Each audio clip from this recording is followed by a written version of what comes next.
Elizabeth. Hi, I'm Rachel. And we're the Pools. And this is Wine With Us.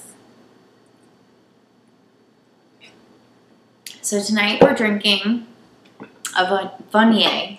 It took us 10 minutes to A look it Vonier. up. I did have to Google that to see how it pronounces it. But it's a One Hope Vonier for the summer. Cheers Cheers. to Voynier. Vonier. However you pronounce it. French. I can't do French. Yeah. Anyway, so on this segment of Wine With Us, we are here to talk about the new season of Game of Thrones, because that will be airing today, tomorrow, whenever you're watching this, it will have aired. And we have some speculations, we have some concerns, and I'm just doing a really quick recap of the end of last season. My memory of the very last episode was like, I'm sitting, it was actually really hysterical. So I'm like sitting on a green couch close to this, and it's like all dark in this living room, and it's just me and my boyfriend, and he's asleep, and I don't know how he's asleep, but he is. And I'm just sitting there, and I remember watching the screen in pitch darkness of like, it's this little boy who's running and he gets shot. And then all of a sudden, it's Jon Snow who's like fighting for his life. And then I'm sitting there and I'm just like, because I'm like trying to breathe for him because he's like being covered by people. And my boyfriend is like, he wakes up and he's like, are you okay? And I'm like, don't talk to me, like Jon Snow, like it's the end of the world coming. And then he survives somehow. And then I don't really remember what happens. I forgot who comes and saves him. The last thing that I remember with Daenerys was the gold masked people, don't even know what they're called, and they're like in this coliseum of people killing each other, and then all of a sudden these gold people take over and start killing everyone, and her close peeps like all end up together down there in the coliseum, and then the dragons save her. And then she gets up and she leaves everyone though, and I'm I know. what are you doing? Yeah. That was my biggest concern. I'm like, why are you leaving these people here? Like, you're leaving the people who care about you the most. And you're just like, all right, bye. I think with Game of Thrones, it's like, it is every man or woman for themselves. Like, Yeah. they don't actually care about anyone who helps them or supports them or whatever. It's very rare that it's like, oh, you helped me get to where I am, so I'm totally gonna, like, bring you up with me. Yeah. Like, they don't care. Like, this is so cutthroat. So Legit. cutthroat. So, like, all they're trying to do is get on that Iron Throne. And first, that throne looks so uncomfortable. Like, why do you want to be on that throne? That's not a comfortable throne. it needs some cushions. It needs a complete revamp. It's made out of swords. Like, That can't be safe. it's slice your booty a little uncomfortable. It's bit. uncomfortable. Like, I get uncomfortable sitting in this sofa that is plush. So I can't imagine sitting in a throne made of iron with swords spouting out the back. Like, that would hurt. Yeah. It wouldn't be comfortable. Yeah, You need a lot That's of that's probably why they, like, sit so, like... Oh, you're right. Because like, they sit, like uncomfortable. Like, I am this. at the very edge of this throne. With, 'cause I want to, do we have a blanket that we can throw around? Because in that, there is a bar in D.C. that's doing a Game of Thrones thing. Oh, yeah, this is a Florida blanket. It's not very Game of Thrones-esque, but they do in the, you wear it like this. all hail the Queen of the North. Anyway, we have to go to this Game of Thrones bar at some point because I think it's really cool. They have like a replica of the throne. And then we can let you know how comfortable it is once we sit on it. I'm sure it's going to be super uncomfortable. There's no way it's comfortable. I wonder how they made it or what it's made out of. Iron. I don't think the Game of Thrones bar is making an iron throne. I think they probably made it out of plastic. Hard plastic. Yeah.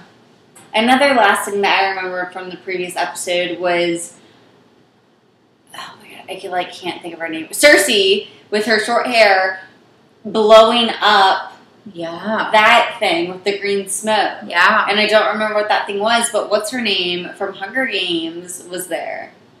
She's like a reporter in the last movie. She has the cut hair. She's like super beautiful in this show. Marjorie Tyrell. That's like one of the last things that I remember is Marjorie Tyrell being killed at what's his name funeral.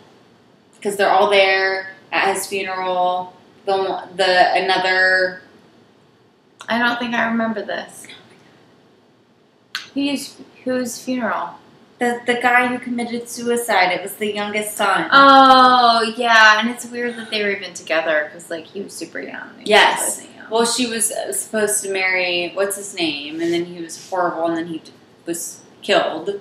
And then poisoned. And then, I can't remember his name. Because he's not an important character. I mean, he was at one time. But he's not. Joffrey. It was Joffrey. So she was betrothed to Joffrey. And then he was killed and poisoned. So then she was betrothed to the younger one, and he was like the whiny, complaining, like... No, but like the good-hearted one. Oh, absolutely good-hearted. He didn't have a bad bone in his body. No, but he definitely complained because he didn't understand what was happening, how the entire family was trying to, like, take over. Yeah. He didn't get that. Yeah. I feel like he belongs in, like, a 90s or a 2000 emo punk pop band, so... But we don't know if he has a voice. Can he even sing? I mean, maybe.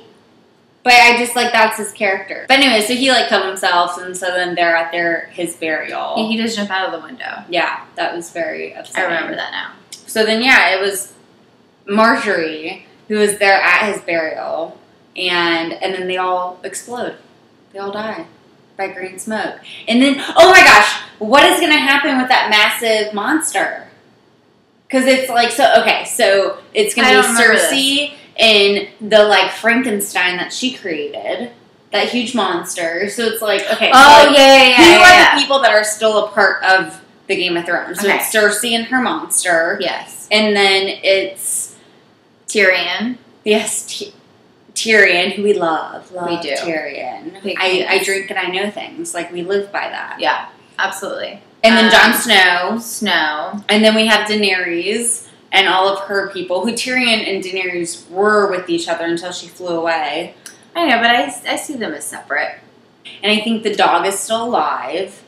And then you have... You think so? Oh, absolutely. And then you have Arya. And Sansa. But Sansa is with Jon Snow. Oh, and Littlefinger. Like, what is he going to mess up? And plenty of things, I'm sure. Then you have the eunuch, who I can't remember his name either.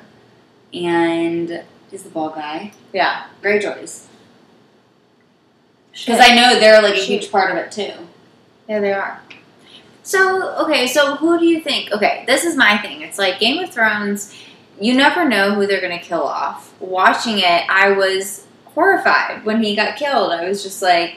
I don't understand where this is happening. And that's what they're going for. It was for. stressful with the story. And then you have the Red Wedding. Oh, God. And then you have people who you genuinely, for 2 full seasons, you're like, I want these people to win. And you get partway through the 3rd, and you're like, I still want them to win. And then you experience that, and it's devastating. Well, and it's stressful. Like, and that's a big deal. So my beef with Game of Thrones is, like, when you're watching these people who you love, and then you see the characters that you absolutely hate, and you're like, oh, there's a, like, certain ring of hell, like, just waiting reserved for you. For them. But then, as the story goes on, and then things happen to them, for me, I begin thinking, like, oh, karma, and then so many things happen to them, and I'm like, oh my God, and then I start feeling for them, and I'm like, no, I can't feel for them, because that's how Game of Thrones hits you, is because it's like, you can't even, like, there are bad characters that you're like, oh, this person is evil, but there's no one that you can feel that totally... Besides Joffrey. Well, besides him, but he died, so you're like, totally whatever. Spoiler. The whole thing is a spoiler. Yeah. So, like, he's the only one that you could ever feel that opposed to and feel no, like, there's no redeeming qualities. And the red witch, or whatever her name is. She's got no redeeming qualities either. But, like, there are a few characters in Game of Thrones that have no redeeming qualities. Because even, like, Jaime Lannister, like, you're like, oh, right. Okay, father, I guess. So, well, not really a good father, but, like, you know, he has heartache. He's got heartache. Yeah, and that makes my heart ache. But do you think his heartache is connected to the fact that he's sleeping with his sister? Yeah, Like, that's really weird. It's a really weird storyline. But they just get you, like, he gets you to a point where, like, oh, he lost his hand, he's lost his daughters, he's like... No, it's fair. But then it's also, like... He does have a lot of loss. Like, I don't know. But he's not a character that you... I'm not, like, rooting for him. Yeah, you can't root for him right off the bat. There's, like, nothing that you can identify with about him until several episodes in, where you're like, oh, okay, and then he has kids, and you, like, feel for him when he loses a daughter, and you, like, can feel for him when, because he doesn't get to, like, outwardly express his pain. He does have to keep it inside, which I guess is something that is different, that you can, you know, be on his side about. Like, most people don't have to do that, but I don't know, it's weird. It's a very weird. I don't get it. It's a very weird scenario. I'm also interested to see what's going to happen with Bronn. The way that they did Hodor. I know. And, like, hold the door. Oh, my God, that broke my heart. Like, this past season was just so intense. And then with Daenerys, like, safekeeper, I can't remember his name either, but he's a very attractive older man, and he gets bit by the stone people, and she hates him because he's not necessarily the person, because he was, like, deceiving her, but then he wasn't deceiving her because he loves her. His, like, life's mission is to protect her. Like, you gotta respect that. I'm like, you don't have to. And it's not even, we haven't even watched it. It's not even happening yet. So what do we expect to happen? Like, okay, so it says that there's going to be this huge massacre. So what do we think? Who's going to die in the massacre? I don't even know who the massacre would be between. Like, so I'm going to guess that the massacre is going to be something between, I don't know, part of me thinks it's like all the armies. Like, it's like a flash forward. You know, like a flash forward. This is the battle. Oh. And then it goes back. And then to like present day. Yeah, you know? I don't know why I think that, but that's kind of where I'm at right now. I think it's going to be like a flash forward. We'll find out in like not in a lot of hours, so. I'm so nervous. My thought is that Daenerys, Tyrion, and Jon Snow are all interrelated, and they will rule over all to the end. Interesting. And I'm sure one of them will die because what's his name loves to kill people. But like what's gonna happen with Arya? And where is Sansa? What is gonna happen with either one of them? Sansa will figure her way out. But like Arya, why'd you give that like eye roll for Sansa? She's grown into her character, and her character went through a lot of shit the last season. Yeah. Like, I don't think that we can count her out. Like, I think that they're building up her story and her character to be like a big deal. And I hope that her and Jon Snow will be on the same side because they come from the same family, but we don't know. Yeah. You know, we don't know. I forgot where Arya got left off at. Yeah, but she's still, she got left. Like, I know the last thing I remember was that she was blind for a while because she was ripping through all the faces, and then she saw her face, and then she was blind, and I don't remember what the last thing with her was either. Do we have this on HBO? That whole thing. We need to watch the last episode. Yeah, no, we can. But that whole thing, like, the girl has no name, a girl has no name, that is strange. Like, yeah, I just think you're stripped of who you are, and you're just supposed to be invisible, which is just a weird thing. It is. I don't really... Oh, and I hate... Oh, it was just...